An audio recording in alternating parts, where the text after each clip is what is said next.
Good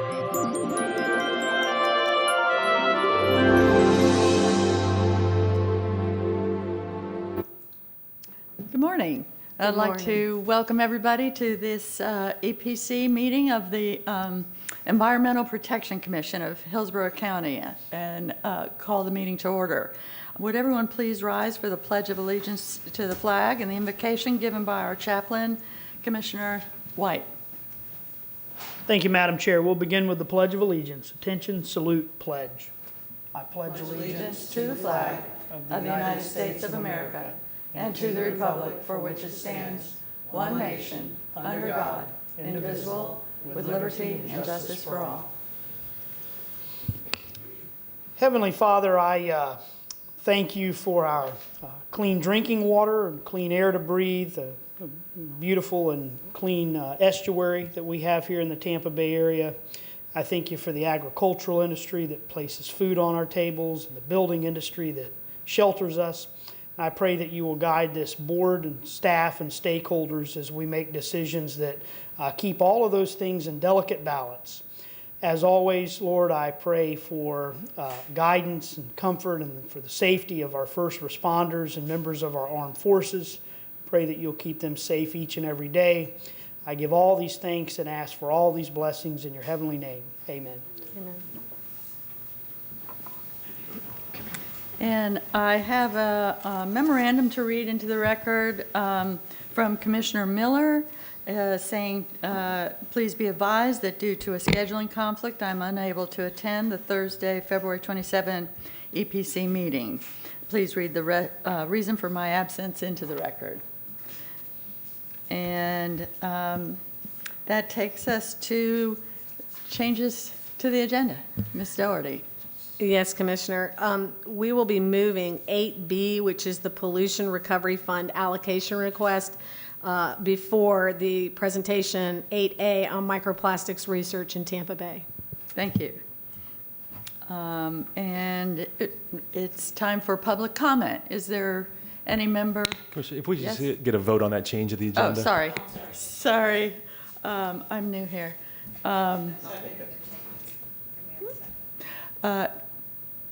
Do we have? Yeah, I think she did. Okay.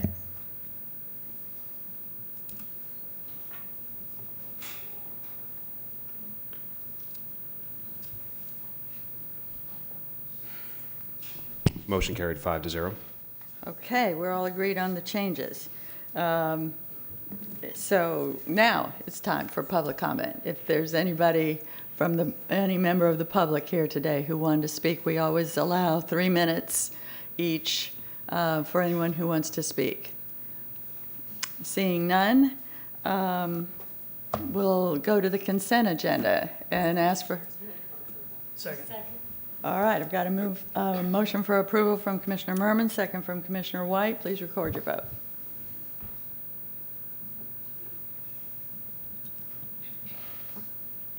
Motion carried 6-0. All right.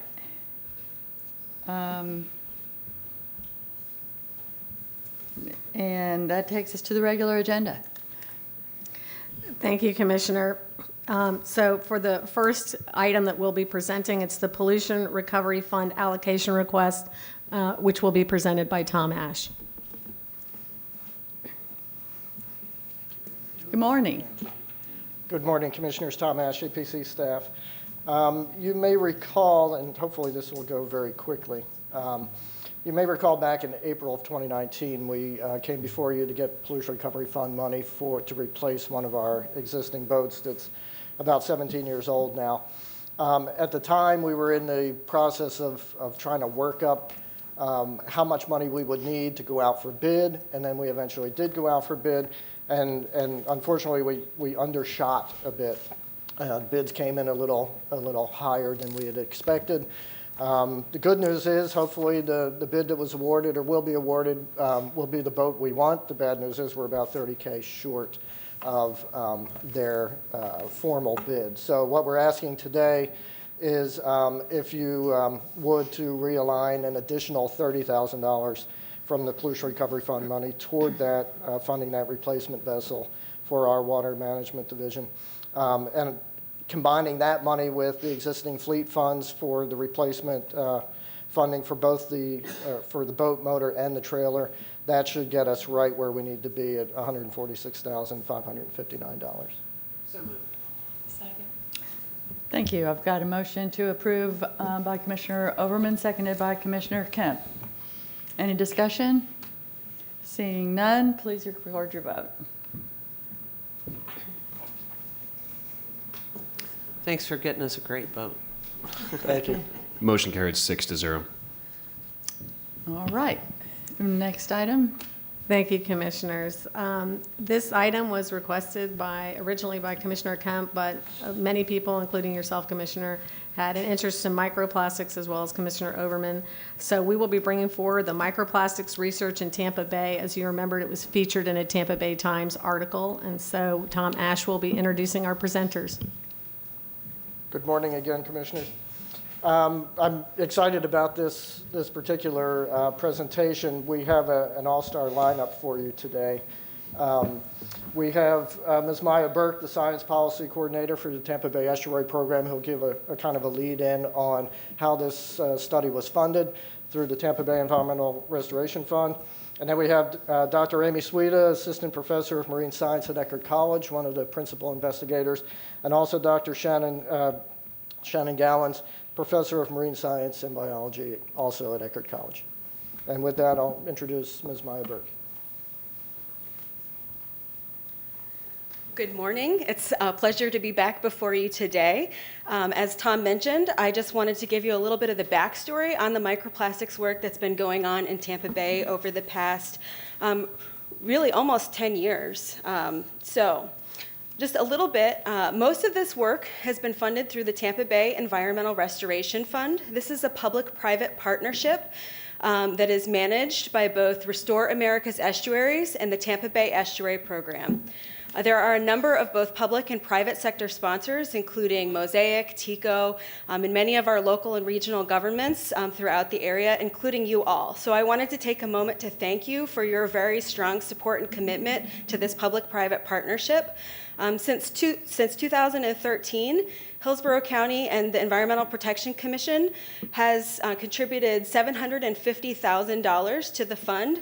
And as a result of that contribution, you've seen more than $2.5 million in direct benefits back to the environment in Hillsborough County alone. So it's a great return on investment, and it's really helping to improve water quality and habitats in Tampa Bay. We really view the Tampa Bay Environmental Restoration Fund as a catalyst for some of the important research that's driving restoration work in Tampa Bay. And every project that's funded through the Tampa Bay Environmental Restoration Fund is required to implement our comprehensive conservation and management plan.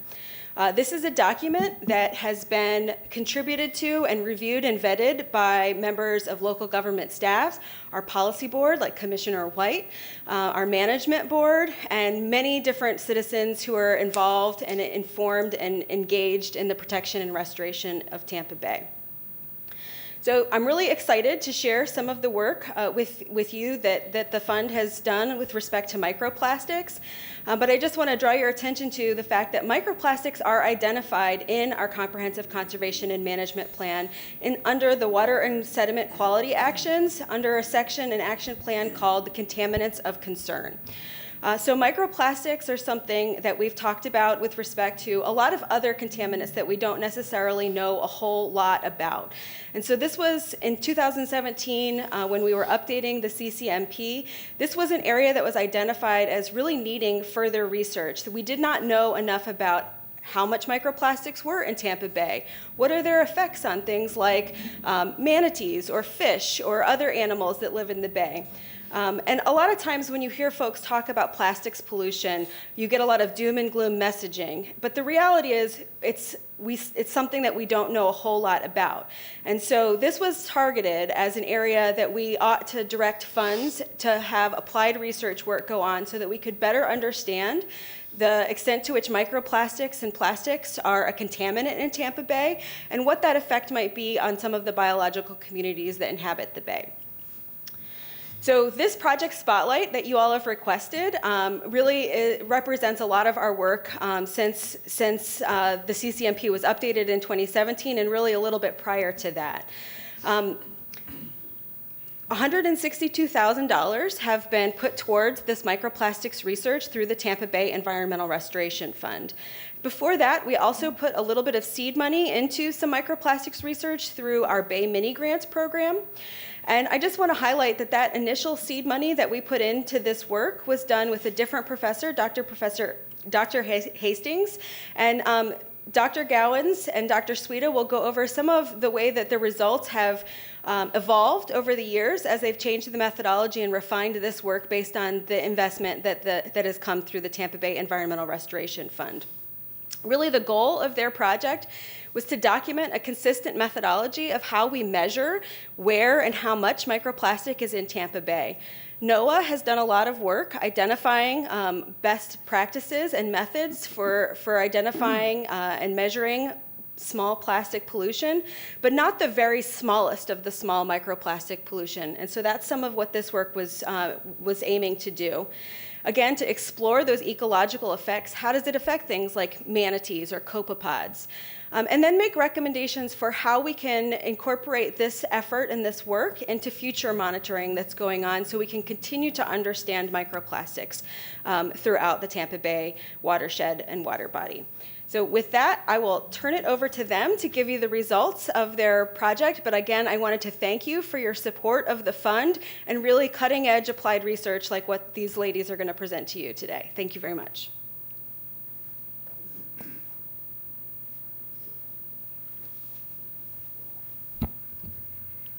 Good morning. Thank you very much for having us here today and allowing us to share our work. I am Professor Amy Sweda from Eckerd College. And I'm Shannon Gowans from Eckerd College as well.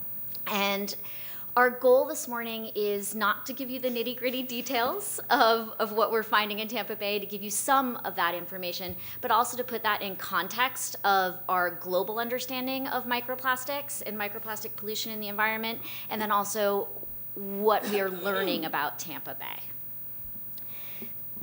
So for some global context, a lot of the research that has been done and what we know about plastics in the environment has focused on surface net tow sampling.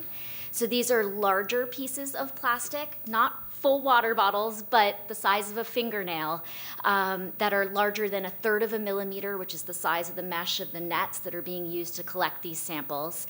And there have been lots of studies that have looked at this globally in our surface ocean.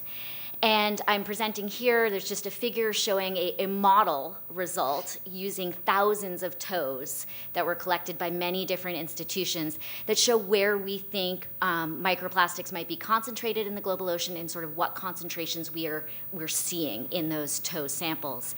And so we're seeing concentrations that range from 1 to 10 trillion particles per square kilometer. 10 billion particles per square kilometer, excuse me. So that's that color range from the white or the blue to the red. And we see that those particles are concentrated in the center of the open ocean area where they get accumulated by currents moving. We, in coastal waters, or most of those plastics that are entering the ocean have been found to be coming from coastal environments and entering the ocean and making their way to the open ocean. So it's really important to understand what's happening in our local estuary and which plastics are making their way in and what the concentrations are that we're finding in those estuaries. Just for reference, I show you the concentrations there. For reference, we think there might be about 1.3 trillion particles in the North Atlantic, and in the global ocean, maybe 51 trillion particles of plastic in the global ocean. We can measure plastics both as abundance and as mass, and it depends what questions we're trying to ask, but I'm going to focus on the abundance today of those particles because it's easier to think about that in terms of the effects that they might have on organisms. And so our work in Tampa Bay over the last 3 years has focused on 7 stations representing various areas of the bay, from areas that don't have a lot of flow to sort of open and central areas of the bay, and 1 location at the mouth of Tampa Bay near Egmont Key is sort of our outer our outer station. At all of these locations, we've sampled in multiple ways. I'm going to focus right now on our net tow samples to put that in the global perspective. And so we sample with that surface net tow that you can see at the bottom there. It tows half in and half out of the water, and it has a mesh size that's a nominal size of 1 millimeter.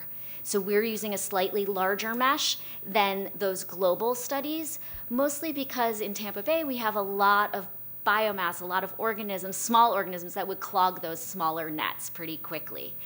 And so you can see at the top of the graph there that jumble of particles. Those are the types of things that we're collecting in those surface net tows. That's an example of the particles collected in one kilometer length net tow in Tampa Bay.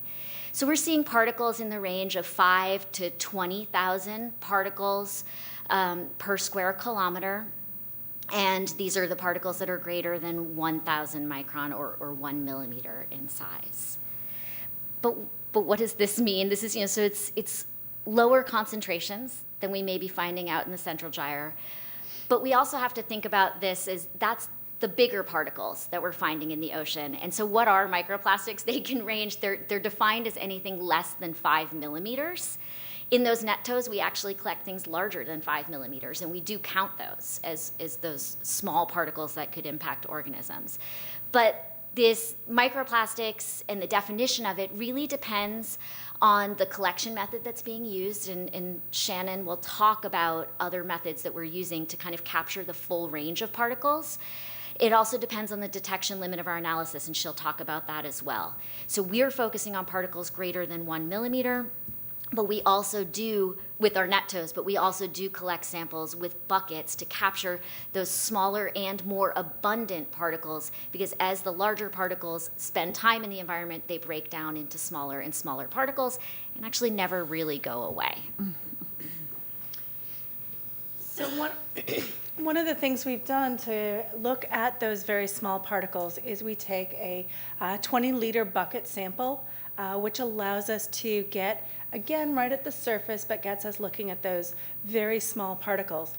Now in Tampa Bay, we have high input into the waters, so we have a lot of sediments, and it can be very difficult to find those very small particles. So what you're looking at on the screen there is a filter of one of those 20-liter buckets, and what you can see is just this amalgamation of all kinds of particles, and it's very hard to tell what those are. So what we use is a technique that stains, we apply this chemical, Nile red, that adheres to plastic particles, and then when we put it under an epifluorescence microscope, the plastic particles will glow. So what you're seeing now is the same filter, but under that epifluorescence microscopy, so those small glowing dots are the plastic particles. And I apologize, in a dark room, those particles will show up much, much better. But it allows us to ascertain what's plastic out of that very complicated image.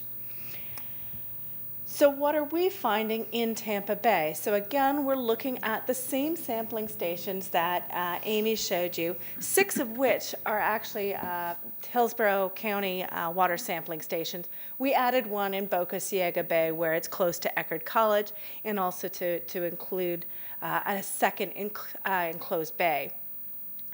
As Amy mentioned, we take a bucket sample, so you can see the image of the sampling technique we have. It's not highly technical. It's literally dump a bucket over the side and collect a bucket of water, but then it's the filtering and processing through that's really critical. So what our graph shows, again, looking at that range of samples, is in every bucket we collect, we're finding plastic particles, and when we get to the small particles, we're getting quite a large number. So we're looking at about 10 particles, 100 micron or larger, in every liter of water. So that bucket has not just 10 particles, it's going to have 200 particles roughly on average, or maybe a little bit less than that. And we're seeing a fair spread throughout the bay. What I've also shown in the black graph is a comparison to the work done by Kinsley McEachran and al. some of that seed money, looking at particles per liter, and she was finding relatively similar numbers. Her numbers were lower, and that's partially because they used a much smaller sample. So we sampled 20 liters, they sampled 1 liter, and they also were only looking for visual detection. So they weren't using that Nile red staining. So what they were looking at is at those filters, what could they see with first off with the naked eye and then with just a microscope. So she would have missed all those glowing dots that I showed you in her approach. The other thing that comes out is that when you're looking through visually and not using staining techniques, what we're finding in most of those analyses throughout the world is that they're finding a high number of fibers. So little hair-like fragments are what we're talking about there. So you can think about a polypropylene line. If any of you have ever had old polypropylene line that's breaking down, you get those little fragments coming off. That's the kind of thing that those fibers are looking at. But they're finding a lot less of the small spheres or fragments in those kinds of visual counts. When we use the Nile red staining, we're actually seeing the reverse, and a lot more of the very small fragments and a fewer proportion of those fibers.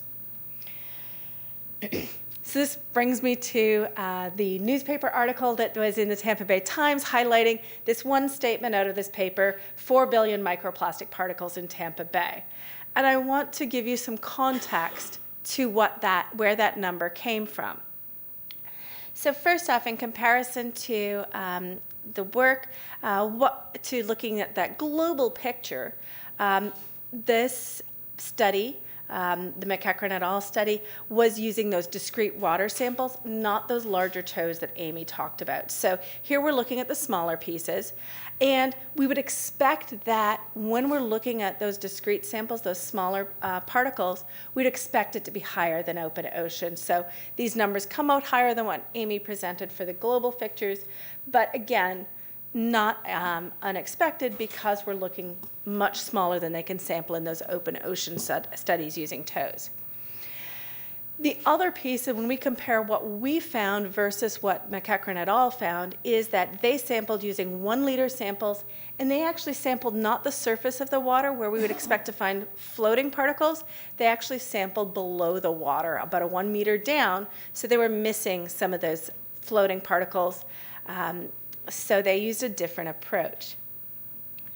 And then, as I say, they used that visual inspection with a microscope, which was biased towards fibers and is a more subjective count because you literally have a person looking at it and saying, how many do I see? With the Nile red staining, we use image processing to detect the brightness using the coloration of the pixels. So that the visual inspection likely missed a large number of these very small particles that we're now detecting. So getting back to that 4 billion microplastic particles, in the highlighted statement there from their paper, it points out that they took their average of 1 liter particle per liter and then an average depth of the bay at 4 meters, average size of the bay, and assumed that it would be consistent throughout the entire bay. So they were assuming even distribution of particles throughout all of Tampa Bay, and as well even distribution throughout the water column, so that the surface and the deep water would be identical. And also assumed a consistent depth in Tampa Bay. So there's a lot of assumptions to that, and basically what that leads us to conclude is that we cannot assess the validity of that statement, and if we try to compare our results to that piece, first off, because our technique is different, we're going to come up with different numbers, and also because of those assumptions in the scaling, we don't really feel comfortable trying to do anything about saying what's in Tampa Bay entirely, because we're sampling that surface water in a few small locations. It's giving us a good picture that there are a lot of microplastics in Tampa Bay, but to scale out to how many are in the full bay would require a lot greater effort.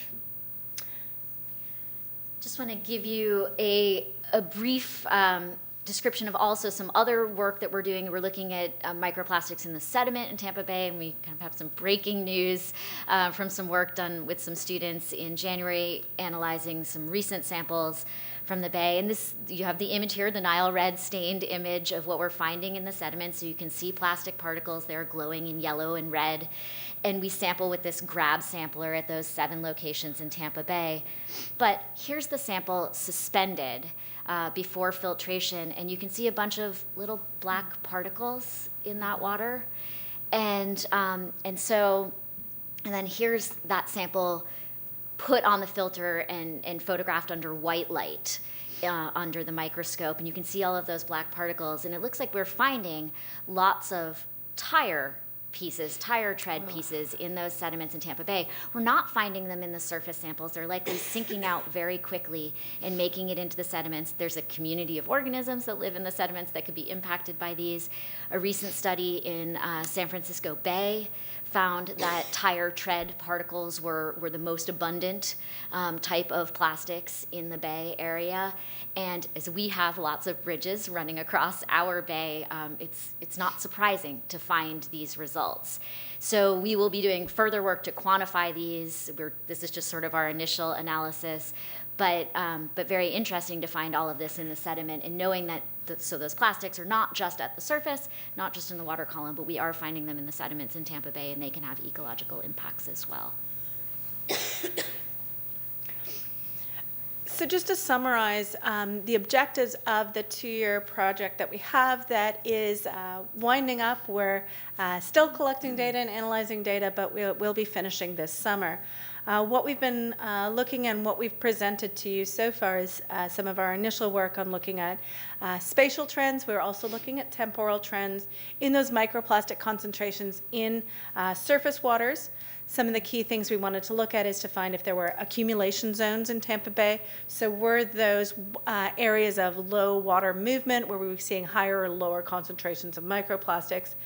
To look at year-to-year changes where we're finding an increase in particles, decrease in particles, and also to look at seasonal or weather-related effects on the quantification of microplastics. So our preliminary work suggests that following heavy rainfall, we do see higher levels of microplastics in the water as we measure. One piece we haven't presented on today is that ecological impact, but we are also studying the consumption of microplastics by both very small grazers, copepods that are less than 1 millimeter long, that are eating these very, very tiny particles that we're measuring in Tampa Bay. And then we're also looking at the largest grazers that we have in Tampa Bay, the manatees. And again, in both the copepods and the manatees, we're finding that they are consuming microplastics. And then, as Amy just highlighted, we also are looking at the microplastics in the sediments, seeing again, are there sediment accumulation zones? And another piece that we're looking at where fibers were identified in a lot of work potentially coming from water treatment plants. We're looking at what are the levels of the effluent from the water treatment plants using the same techniques so that we can compare what that source going into the bay looks like in comparison to what we're measuring in the bay. So that was our goals for the Exec project, but our long-term goal is to try to establish a sustainable microplastics monitoring program for Tampa Bay. We have the techniques figured out. We're getting some measurements and sense of what's going on, but of course, we expect to be finding changes as time goes along. We hope that there can be policies put in place that will help reduce down this microplastics, but again, to find ways to track those trends. So our hope is to work with partners within the community to find ways to support this long-term monitoring program. And thank you. Commissioners, I believe Commissioner Overman, you had a small video clip that you wanted to show in association with this presentation. So we have it. Yes, we have it. Yeah. And then once we see the video clip, I thought that would be a good time for questions and comments. Is that good with you? Thank you.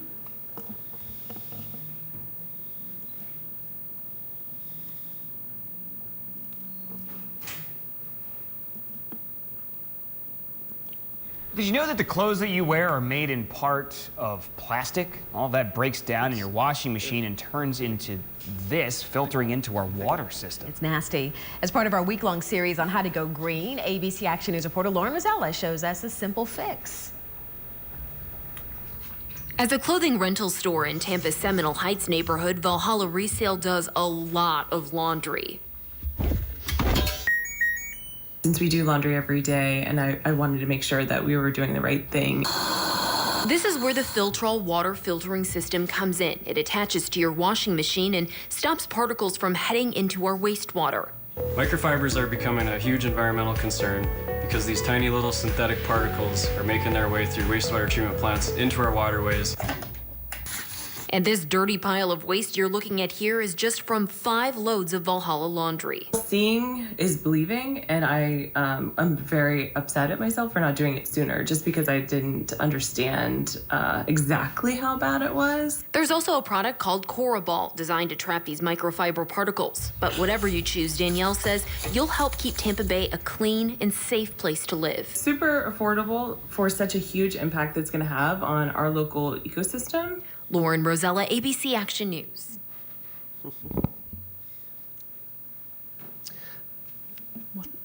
Thank you. Does that wrap up the presentation? That wraps up our presentation, unless you have any questions. We do have Commissioner Overman in the queue. Thank you. One, thank you for finding the video. I saw this a few weeks ago and found that we had this on the agenda. I was like, you know what? I think it's important for all of us to recognize that as citizens and business owners here, no matter how big or small your business is, we can all do something. So I'm not only encouraged but also dismayed at the same time at the possible level of microplastic pollution that we have in our waters and the impact it has on. And I don't know what a copepod is, so something obviously. And but I think it's important to recognize that we can all do something. And I'm looking forward to your comments earlier about weather-related ebbs and flows of pollution. Helps me recognize two opportunities that we have that we can. Innovation's great when you finally get it right. Where we can, adopt maybe various different policies at the local level, but also at the municipal level, where we can trap stormwater, that actually might increase because of runoff. You mentioned tire particles, which is frightening, but that gives us a great opportunity to try and design systems to be able to capture some of it at that level. And then also in our wastewater treatment plants, if there's a way to also capture it there. But understanding the scope of that challenge, I think is an important part of what we need to consider looking forward in our sustainability goals. While it's great to know what the problem is, I think it's important that we look for opportunities to create policy and then plan for things that we can adopt and encourage our scientific community and our engineering community to come up with techniques to help us capture these before they end up on our water streams. So I thank you very much for your presentation. I'm looking forward to hearing other comments, but that story was just awesome. And she happens to be a great friend that decided to open a business not too long ago. So it is a small business, so it's scalable no matter whether you're big or small. So thank you. Thank you. And Commissioner Kemp, you're recognized. There we go. Thank you. And thank you for the video as well as a really great presentation.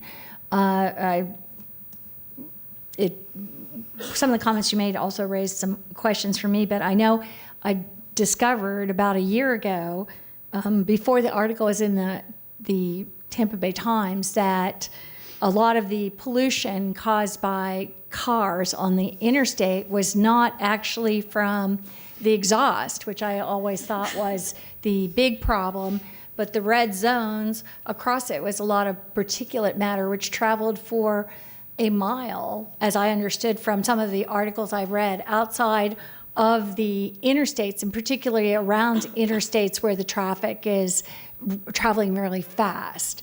And that the particulate matter was really for people that lived around the interstates, and I have lived around the interstate in Tampa for 35 years, and it really alarmed me because I raised my children around the interstate. and that the plastics or that the brake dust, as well as the particulates from rubber tires, are very much in the air and can lead to cardiovascular, pulmonary disease, asthma, childhood asthma, cancer, and maybe even has a relationship to dementia. And so it is obviously something both in our air and our water that we have to be paying more attention to. And this, as if we needed one more thing to be concerned about. You know, I mean, I remember learning about acidification of the oceans and thinking, oh my God, I thought it was a carbon sink. But now, and now we know this, and so we have something else to look for. And it was great, the follow-up with that. I also wondered about your question about wastewater. I know we have some of the best wastewater advanced wastewater treatment in anywhere in the world, but I don't know if it deals with this kind of particulate. Do you know? So we've been sampling at 3 locations in Pinellas County and Hillsborough County, and it does appear actually that they're doing a pretty good job. No, we only look at the wastewater output. Yes. There is the sludge that's left behind at the basin, and we haven't looked at that. And that may be where a lot of those particles are accumulating. But when we look at the effluent and we process it the same way as we do those discrete buckets, we get a 20-liter bucket and process it the same way, we're finding much lower counts of microplastics in the output from all 3 water treatment plants than we're typically finding in the water. So at least that piece does seem to be working fairly well. There are particles in there, but it's lower than is in the environment. So that's really reassuring. I'm just wondering if the person at that small business so I assume what they have in the washing machine would end up at our wastewater treatment plants, and that they would be filtered there, not a double filter, but I'm just wondering. I don't think they're getting filtered to that extent Right, at the wastewater right. treatment facility. I think the plastics, many of the plastics, or the smaller plastics, are likely being removed in the process of removing the surface oils and other things that float to the surface, and where they get skimmed off at the wastewater treatment facility. But we haven't gone in and sampled those areas yet to understand more about that. And I didn't want to discourage any of that, and I wanted to understand it, and because it was wonderful that she is doing that. So just thank you very much for the presentation. It was really enlightening, and I guess we have all over the world a big problem. We already kind of knew that, but it's I mean, we can't just be ignoring it. It's going to be a challenge in the future. So thank you very much. And I really appreciate Janet and Mr. Ash bringing us this stellar crew to give us a presentation. We're really lucky to have this level of scientific investigation going on that can tell us and monitor the extent of the problem while we consider how we can impact or affect solutions. And thank you, Commissioner Overman, for that example. And I'm thinking, too, that we certainly have an awful lot of people in this county that are on septic or even on the low-pressure sewer system, which is essentially a septic tank in your front yard, although I guess that ends up going to the treatment plant. It's very thought-provoking, and I've got a lot of thoughts going on about how we move forward from here, and we'll be looking forward to continued discussion about how we can protect our bay from this pollution source. So thank you very much for coming here today to help us.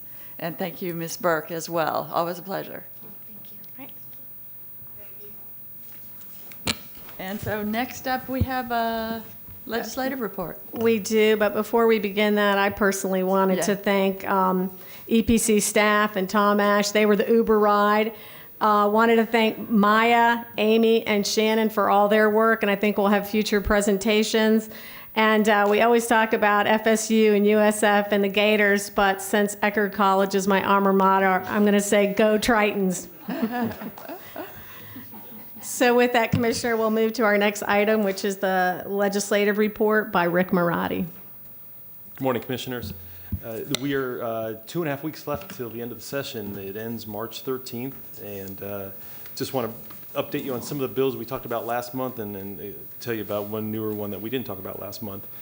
Brownfields bill, Senate Bill 1350 and House Bill 1001 do a couple different things, and I realized there was an amendment that when I was briefing you I wasn't aware of, especially one that I was talking to Commissioner Overman about, that some language about creating a better defined definition of how much affordable housing you have to put into a brownfields project if you want to do affordable housing got amended and taken out this week. So that's one update. But yeah, so not a great change there, but it still has a language about not requiring the minimal job creation criteria for affordable housing, parks, or conservation on brownfields. So still a good incentive to move forward with those type of projects. And also the bill creates a liability protection for future property owners of a brownfield.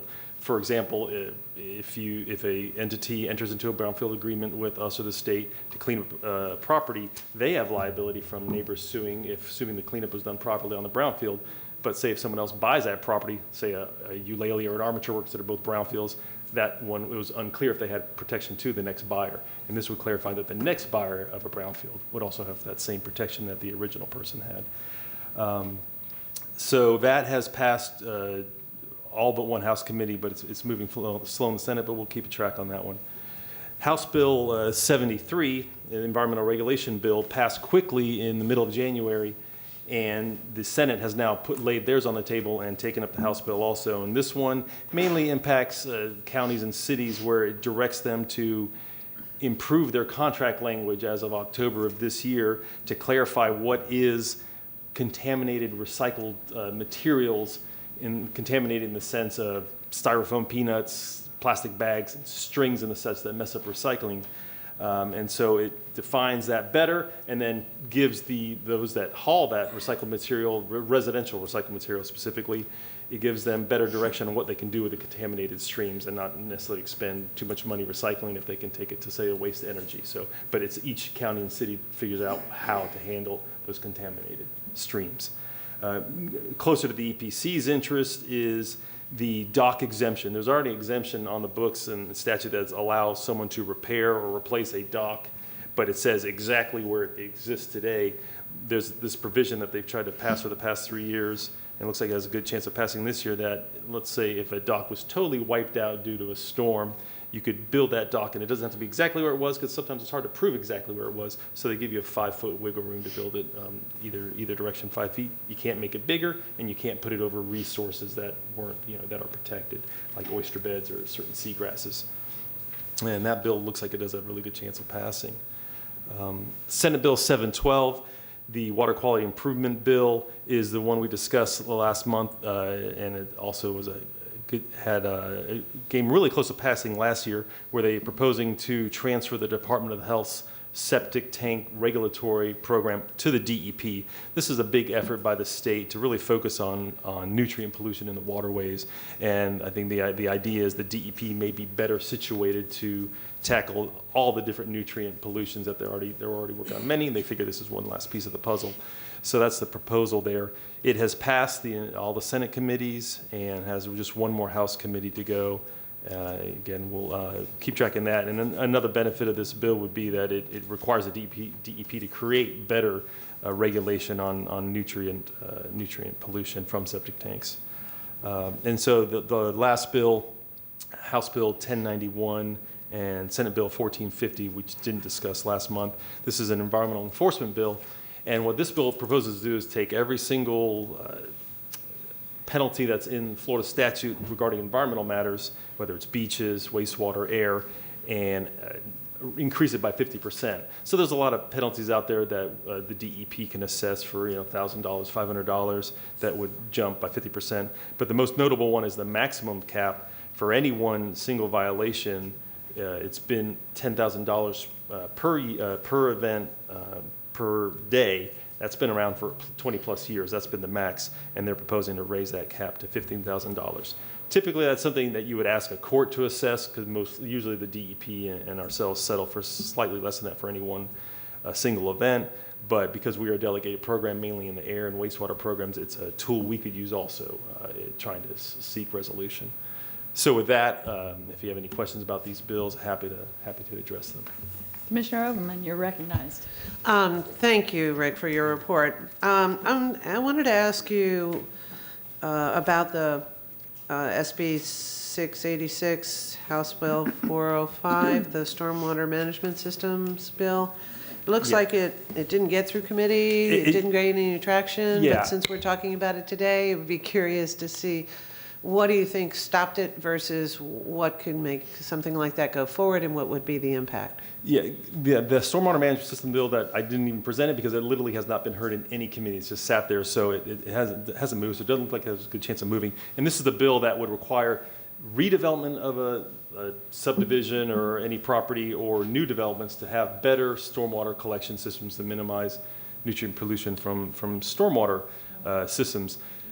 But what I did notice was in Senate Bill 712, the Department of Health transfer to DEP, they integrated similar language, but not the exact language. It doesn't talk about redevelopments. It just says newer developments, or just new stormwater rules have to be passed by the DEP that better capture nutrient pollution, and the DEP has to do better training and inspections of those stormwater ponds. So there's not the exact language, especially for redevelopment isn't referenced, but there is in 712 some similar language that gets to the same point.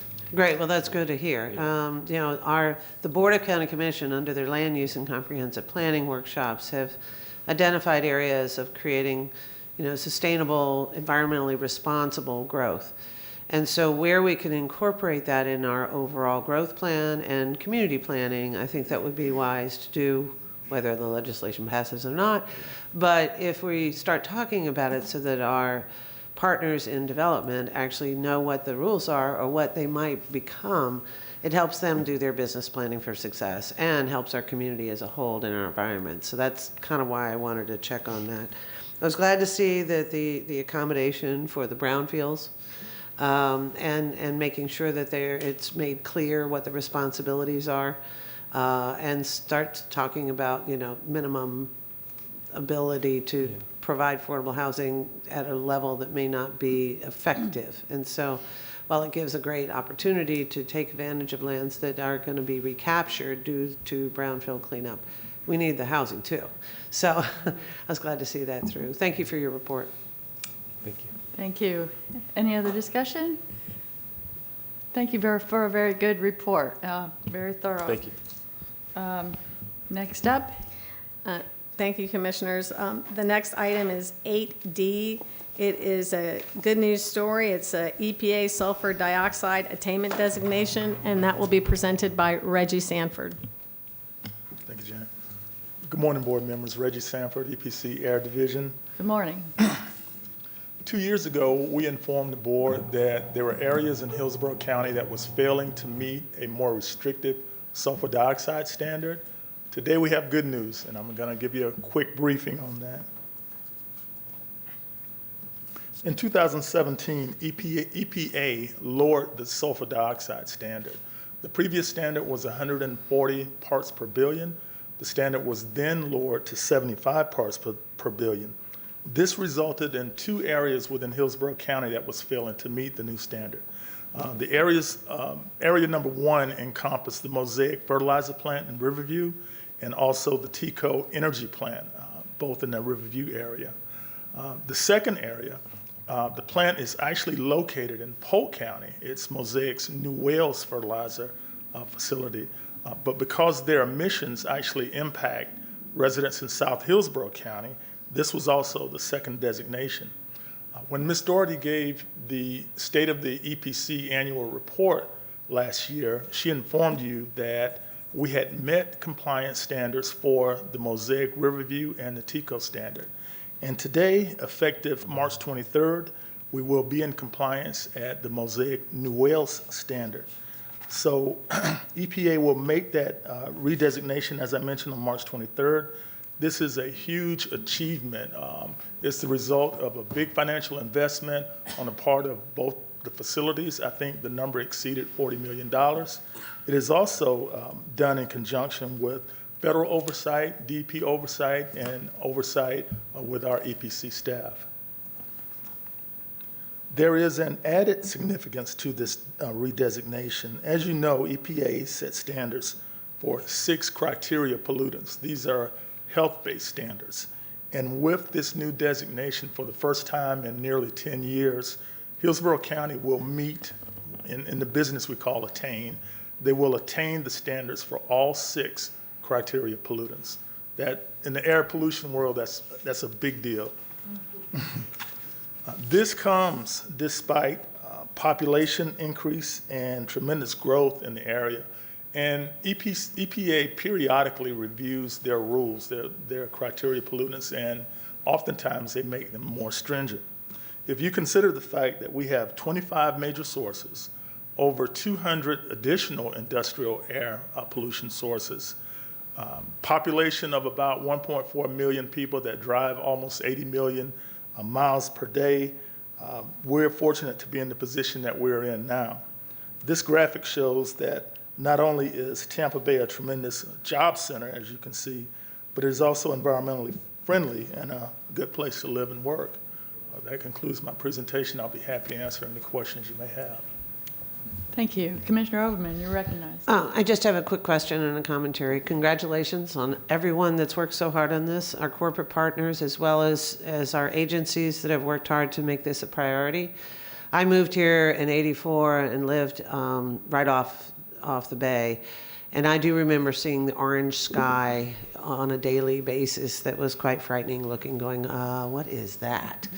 So I'm glad to see that we're not seeing that any longer. It is pretty impressive that we've been able to get there given the population growth and the amount of industry we've improved. I'm going to ask a quick question about location of our air quality observations locations. Through the middle of Tampa, where the interstate runs through, given the increased amount of traffic along the northern portion of 275, that stop, start, and stall process creates, I would assume, a great deal of air pollutants. And as we heard Commissioner Kemp mention earlier, I'm curious about where we have monitors in that area that might either be adding or obtaining the measurement that we need to have, especially since we're looking at our SEIS reports from FDOT at the moment. Mm-hmm. Okay. When it comes to what we call mobile sources, there are 2, well, maybe 3 pollutants that are impacted. And let me go back to this slide here. The primary pollutants as a result of mobile source emissions are the CO, the carbon monoxide, particulate matter to an extent, and also ozone. The ozone is formed, when we have volatile organic compounds and compounds of nitrogen that react in the presence of sunlight. So locally in this area, ozone is a transient problem. It's not, just relegated to geographic boundaries. And that's one of the things that we have actually been fighting since I've been with the agency almost 30 years. We've had periods where we were in and out of compliance with the ozone standard. At one point, it was almost an even split between industry being the source of the ozone, high ozone levels, and the vehicular traffic. Now, I would say that the industry pollution levels have gone down, and the vehicular traffic has actually increased. They're making cars better than what they used to, but just the sheer volume is kind of the driver between that and meteorology. With respect to what you were speaking on, the air monitoring network, we cite our monitors in accordance with state and federal guidelines. We coordinate with EPA and DEP on those monitors. We actually have a carbon monoxide monitor. I think it's a special project, special purpose monitor at this point. It's near the downtown area, and we're collecting data and transmitting that data to EPA. At some point when they relook at this CO standard, they would use data from EPC and also similar urban areas to make a determination as to whether or not the part per million level is adequate or if it should be lowered. If it should be lowered, then it's something that they would address in coordination, in conjunction with the vehicle manufacturing industry. Thank you. Can I have a quick follow-up? The reason I ask is I live right on the interstate, and now I'm raising a 5-year-old. So I've discovered that the traffic patterns have changed. The mild hiss that I hear overnight has now gone to a mild roar about 5 a.m. instead of 6. So the volume levels have increased, which also will increase the pollutants during that time period. So that's why I see that the flow of ozone is changing. But I'm curious to see, if further up from the downtown interchange, you're seeing an opportunity to measure as well. And that's why I asked for locations. Yes, and what we can do, Commissioner, we can actually provide you, we have a map of our monitoring network. We can provide you that map. And the map will show not only the locations, but the specific pollutants that they monitor for. Well, thank you very much for your report. I appreciate the thoroughness. Commissioner Kemp. Thank you. I don't know where to quite take this. I wasn't planning on asking about this, but I'll just share it as part of this conversation. I don't know if I've said this before from the dais, but I know I've explained it to people. I know my daughter was very interested in air quality where she lives in Toronto, not far from a major expressway. And so she has really focused a lot on this, and it actually told me about the tire and brake dust particulate as part of what was there.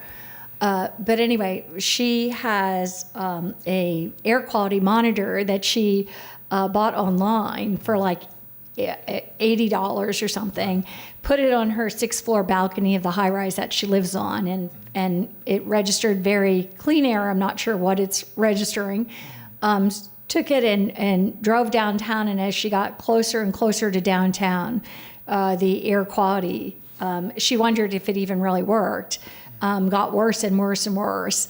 And so she's part of what apparently is worldwide, people getting these monitors and doing reporting, and they're part of an online community that's really seems to be quite extensive. And I'm just wondering about if, maybe we could have a report back on this, about what it is, and if we could maybe employ that in some way here in Tampa Bay, if it's a valuable thing for us to do, how we could move forward. I'm quite sure there'd be lots of people in Seminole Heights that would be interested in making that investment, but I'm just wondering if we can get a look at that and maybe bring it back with some information about what it does measure, if that would be something that we should be part of, and in a way coming from EPC. Yes, last year I went to a conference up at Region 4, EPA Region 4, and that was actually a topic on the agenda. It's becoming a bigger and bigger thing where individuals are basically establishing their own air monitoring network. There's some pros and cons to it. We'd be happy to gather all the information and bring it back to you in the form of a report.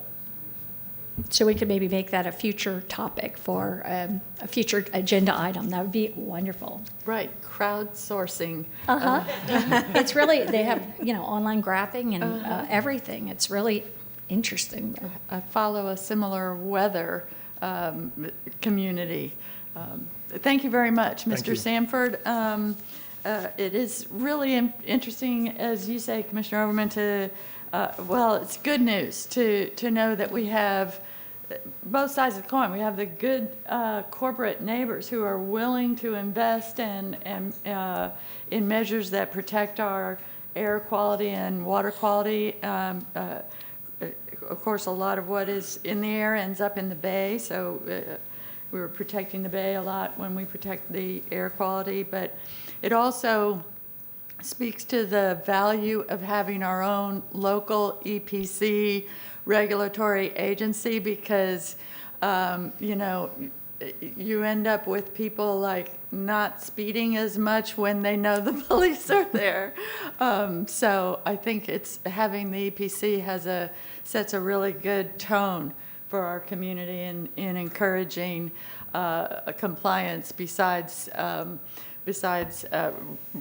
restricting and requiring compliance. Just the fact of having you all in the neighborhood really helps.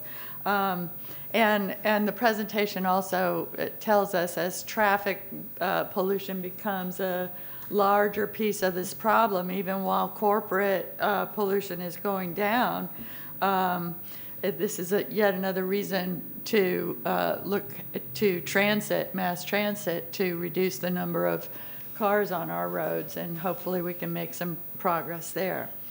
Next we have the Executive Director's report.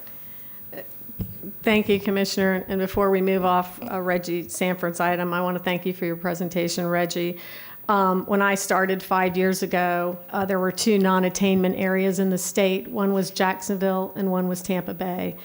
And Mary Jurgen, who is our representative at DEP locally here, and I were corresponding yesterday, and there will be a press release today saying the state of Florida now meets all national ambient air quality standards for the state. So it's very important for the Tampa Bay region, but it's also important statewide as well. So, and before I start the executive director report, I see that we'll probably bring microplastics back sometime in the future with these presentations. They're doing more research, but I didn't want to not state that, and Commissioner White, I know would know how important this is that Tampa Bay has huge fishery population, and microplastics impact not only humans, but also our wildlife and our fisheries. So I think these are important presentations to bring forward, and I appreciate you recommending them to bring forward. And if I could interrupt just a minute, since we went back to microplastics, I was struck by, in those reports and studies, by the fact that the microplastic in our bay rises after rainfall, which really indicates a local component that we might look to and consider ways of fixing locally. It's interesting that you mentioned that. Commissioner Overman and I and Rick Marotti were having that conversation. Obviously stormwater drains, I challenge anyone to go anywhere around the Channelside district after a night in Ybor City, and you'll see nothing but plastics and cups and styrofoam, and it all comes from the streets. It goes right down into the stormwater and is not captured as it comes out of that storm drain. So those are things to look at retrofitting. So I think you've made a good analogy and assessment as well. Thank you.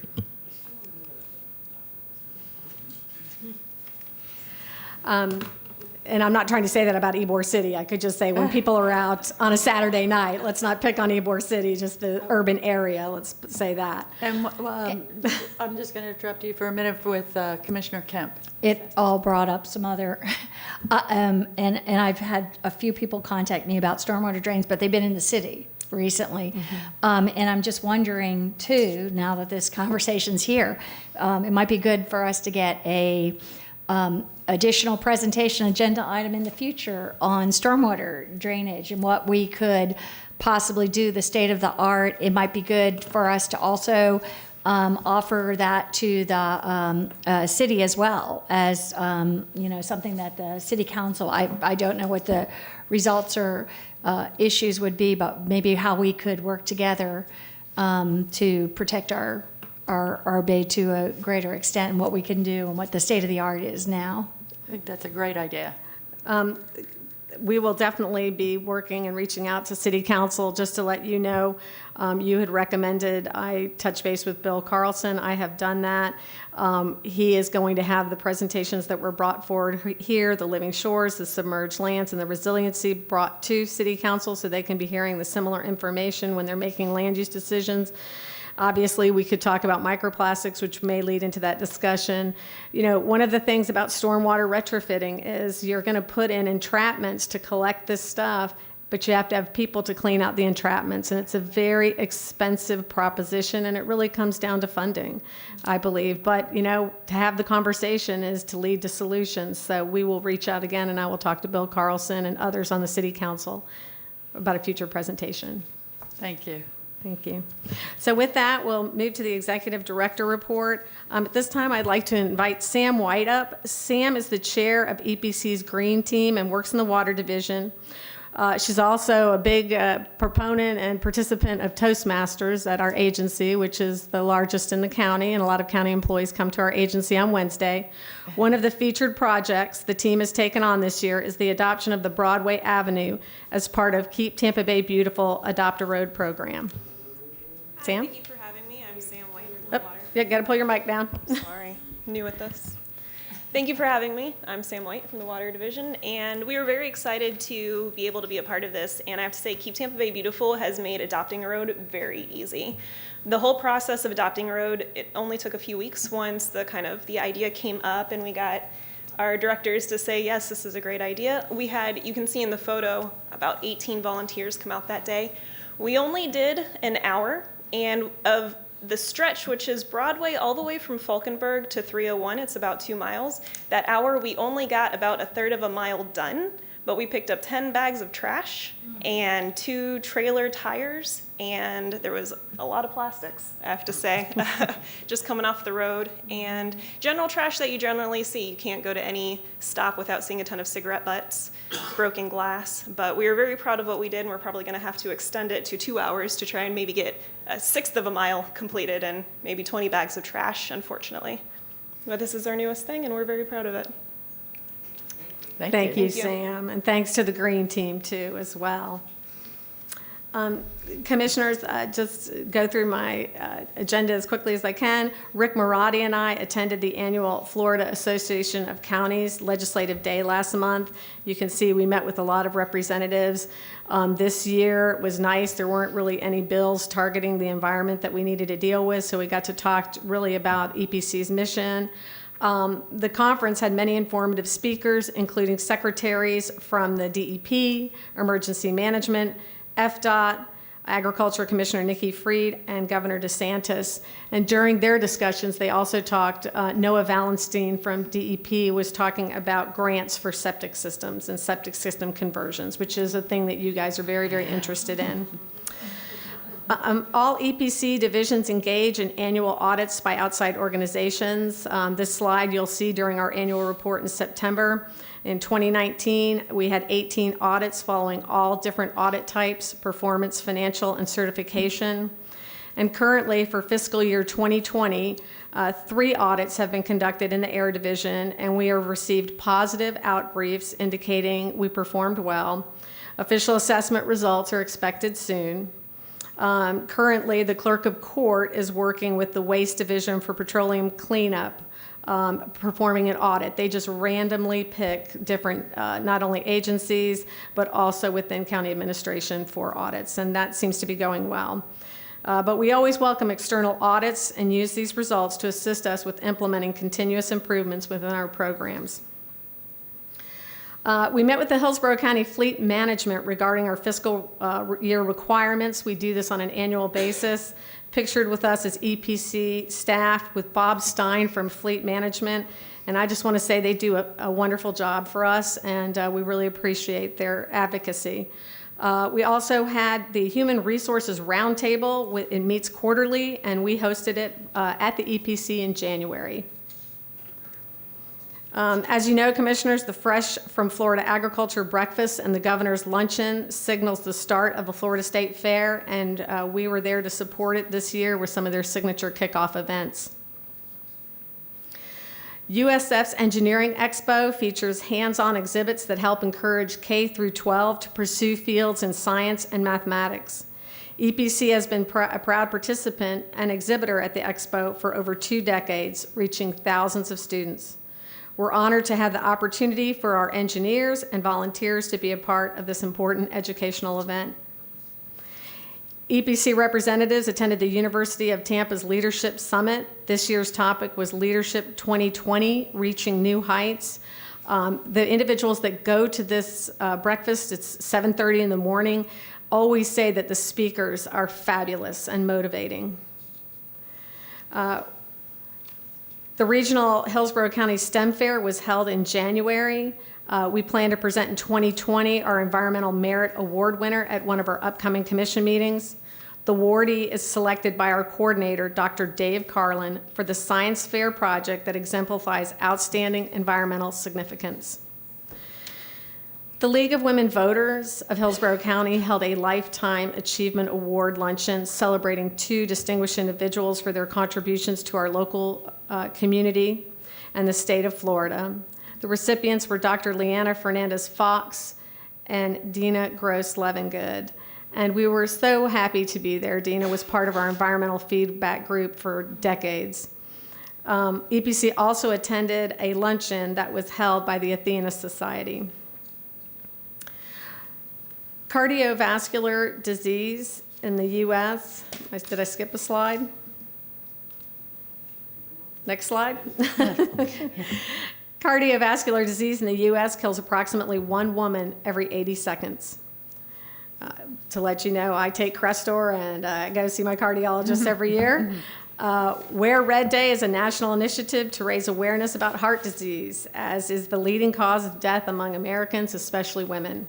I want to give a big shout out to all of the EPC and Hillsborough code enforcement staff who showed their support, and I wanted to thank Coin News for putting our photograph up when we saw it yesterday.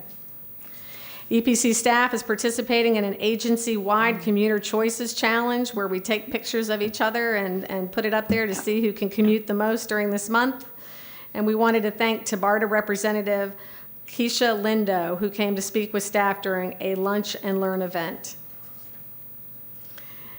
Everyone was feeling the love at the first ever Love Hillsborough event, which was co-hosted by EPC and Hillsborough County at Chalura Square Park across the street. I would especially like to thank Michelle Jenkins, our EPC Sustainability Coordinator, for all of her hard work and the important role she played in helping to coordinate the event. And really appreciated your remarks, Commissioner Kemp, at that, as well as Tom Fass. It's a great event. As part of our continuing on building a diversified workforce, EPC has participated in the Pinellas Black Excellent Expo and Job Fair. We are also proud to announce that we are partnering with the USF's Black Leadership Network Mentoring Program to match and provide mentoring opportunities.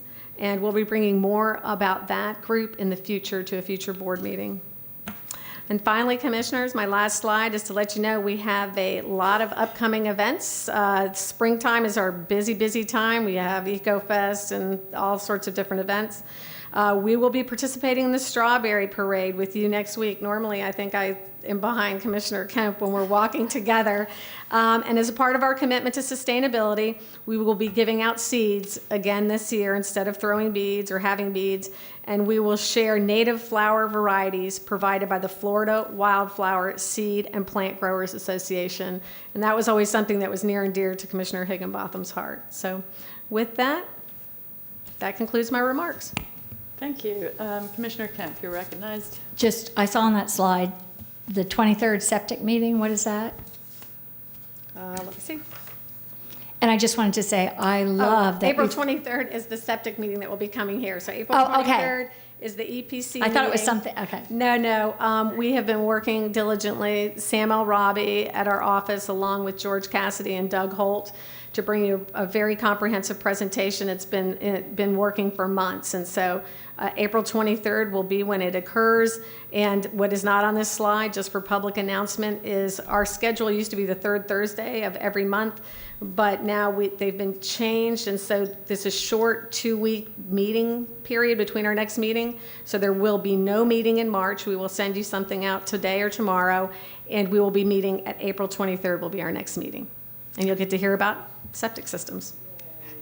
And just one more thing, I love it that you throw out seeds, and I think when we can start thinking of other things to spread out, that will be good. Commissioner, I'll have to say it's really with staff when we were talking, obviously the mayor of Tampa decided not to throw beads during the boat parade, and that was a good thing, not to put them in the waterway. But staff, it bubbled up from staff, so we listened to staff. I remember one time we were even trying to take a picture with some balloons. And, obviously we don't let them float away. We pop them and put them in the trash. But wherever we can, we try and be sustainable, whether it's not using straws or having reusable straws or throwing seeds. But really, staff is very committed to that. And so are we.